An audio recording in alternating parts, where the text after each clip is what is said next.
दोस्तों, आज की कहानी आपको सोचने पर मजबूर कर देगी। अक्सर हम कई मौकों पर कुत्तों का नाम लेकर मिसाल दिया करते हैं।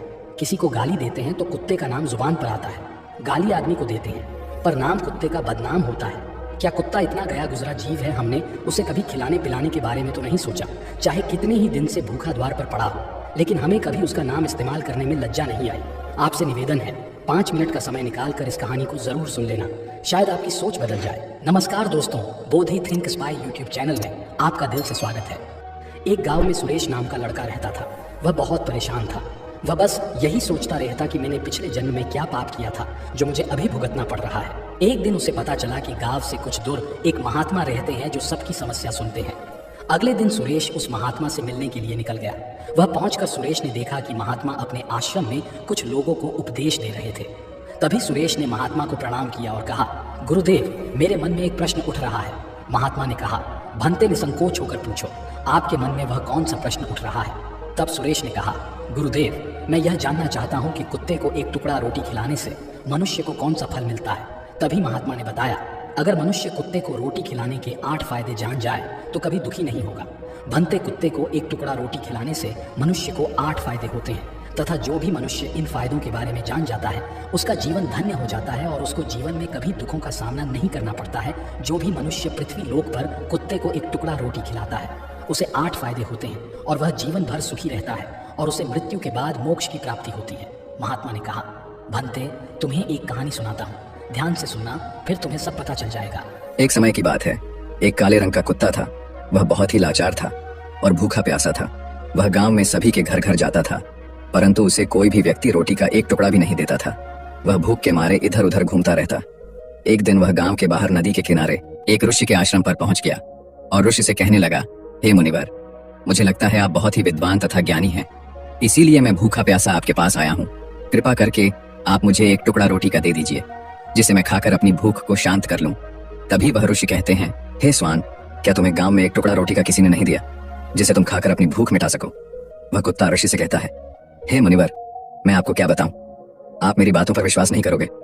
तभी वह ऋषि कहते हैं, स्वान तो बताओ, तुम्हारी बातों पर मैं विश्वास अवश्य करूंगा, मुझे तुम बहुत ही लाचार दिखाई पड़ते हो।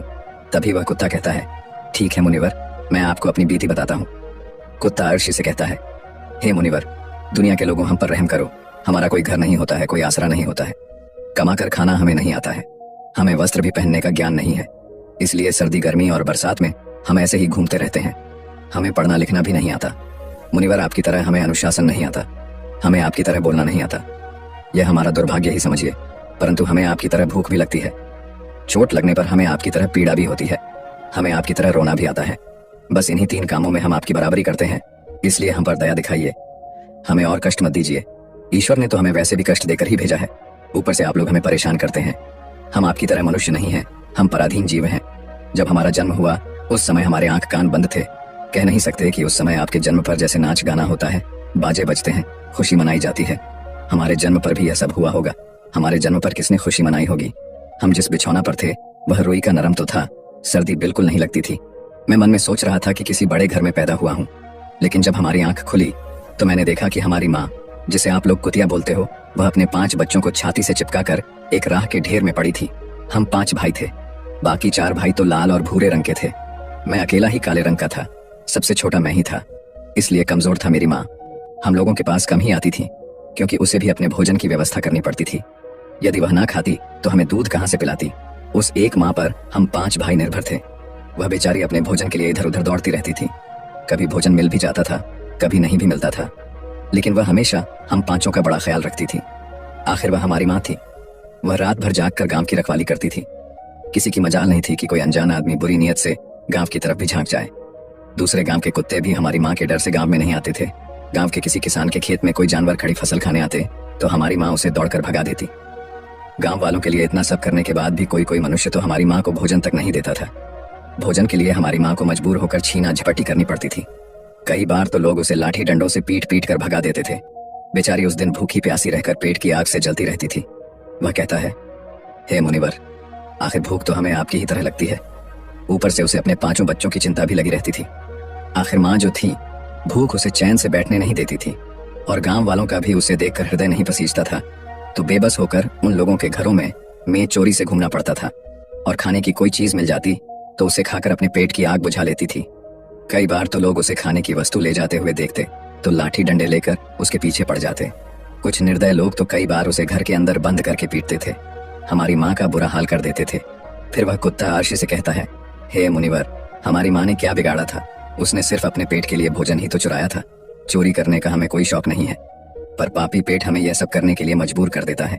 एक दिन की बात है, बड़ी जोरदार बरसात हो रही थी, ओले पड़े थे, ठंडी हवा चल रही थी। उस ठंड में ठिठुरकर हमारे 3 भाई मर गए। उस दिन हमारी माँ बहुत रोई थी, लेकिन मनुष्य हमारी पीड़ा को नहीं समझा, क्योंकि उसके बच्चे थोड़े ही मरे थे। फिर वह कुत्ता कहता है, हे मुनिवर, अब हम सिर्फ 2 भाई रह गए थे। हमारी माँ हम दोनों की अच्छे से देखभाल करने लगी। फिर एक दिन उसी गांव में एक सेठ के घर पर दावत चल रही थी और अनेक प्रकार की मिठाइयां बन रही थीं। सेठ जी के घर काफी मेहमान आए हुए थे। हमारी माँ कुछ खाने की तलाश में बार बार उधर जाती, लेकिन लोग उसे दुत्कार कर भगा देते थे। किसी को उस पर इतना भी तरस नहीं आया कि एक रोटी उस बेचारी को खाने को फेंक दे। एक रोटी से उनका क्या बिगड़ जाता? मेरी माँ बार बार जाती और वहीं खड़ी खड़ी देखती रहती थी। सेठ जी के आंगन में दावत खाने का सिलसिला चालू हुआ। भोजन परोसा जाने लगा। मेरी माँ भी वहीं जाकर पूंछ हिलाने लगी। खाना परोसने वाला आदमी जब किसी काम से भीतर गया तो मेरी माँ दबे पांव रोटी लेने को चल पड़ी। फिर दूसरे आदमी ने मेरी माँ को जाते हुए देख लिया तो चारों ओर से लोग चिल्ला चिल्ला कर उसकी तरफ भागे। मेरी माँ उनकी चीख सुनकर घबरा गई। 2-3 आदमी लाठी लेकर उसके पीछे बड़े बेरहमी से दौड़े। मेरी माँ वहां से घबरा कर भागने लगी, परंतु उसे वहां से निकलने का कोई रास्ता नहीं मिला, क्योंकि सामने से लोग लाठी डंडे लेकर आ रहे थे। तभी मेरी माँ वहां पर जो लोग भोजन कर रहे थे उनको लांघ कर निकल गई। आगे वह कुत्ता कहता है, हे मुनिवर, मेरी माँ अपने निकलने पर इतनी हैरान नहीं थी जितनी कि उन लोगों को देखकर हुई थी जो वहां पर दावत खा रहे थे। वह सब उठकर खड़े हो गए। उन्होंने भोजन करना छोड़ दिया और कहने लगे कि कुतिया के लांघ जाने के कारण भोजन भ्रष्ट हो गया है। सब एक दूसरे से विचार विमर्श कर रहे थे कि अब क्या किया जाए। खाना तो सब खराब हो गया है। फिर सेठ जी फूट फूट कर रोने लगे। कुछ लोग तो यह भी कह रहे थे कि भाई कुतिया के लांघने से भोजन खराब कैसे हो गया? उसने खाने में या पतलों में मुंह थोड़ी डाला है, सिर्फ ऊपर से लांघ कर ही तो गई है। और कहने लगे, शहरों में तो लोग कुत्ते को पालकर घर के अंदर सुलाते भी हैं और खिलाते भी हैं, तो इसमें कोई बुरी बात नहीं है। अगर कुतिया लांघ कर गई है तो भोजन खराब नहीं हुआ है। लेकिन उनमें से कुछ लोग बड़े घरों से ताल्लुक रखते थे, उन्होंने एक भी नहीं चलने दी। कह रहे थे कि भोजन तो भ्रष्ट हो गया है, यह हमारे खाने के लायक नहीं है। आखिरकार उन्हीं की बात मानी गई। अब तो वह सारा भोजन गरीबों में बांट दिया गया। उस दिन तो मेरी माँ को खूब पेट भर के खाना मिला था। ऐसा सुख उसने जीवन में कभी नहीं पाया था, लेकिन वह सुख उसके लिए बड़ी मुसीबत बन गया। वह भोजन करके वहां आराम से लेटी ही थी, उतने में वह सेठ डंडा लेकर वहां आ पहुंचा और उसे बुरी तरह से पीटने लगा। उसे वहां से भागने का भी कोई अवसर नहीं मिल पाया। डंडों की चोट से वह बुरी तरह से चिल्लाने लगी। माँ का विलाप सुनकर पत्थर भी पिघल जाता है, पर उस निर्दय को उस पर जरा भी रहम नहीं।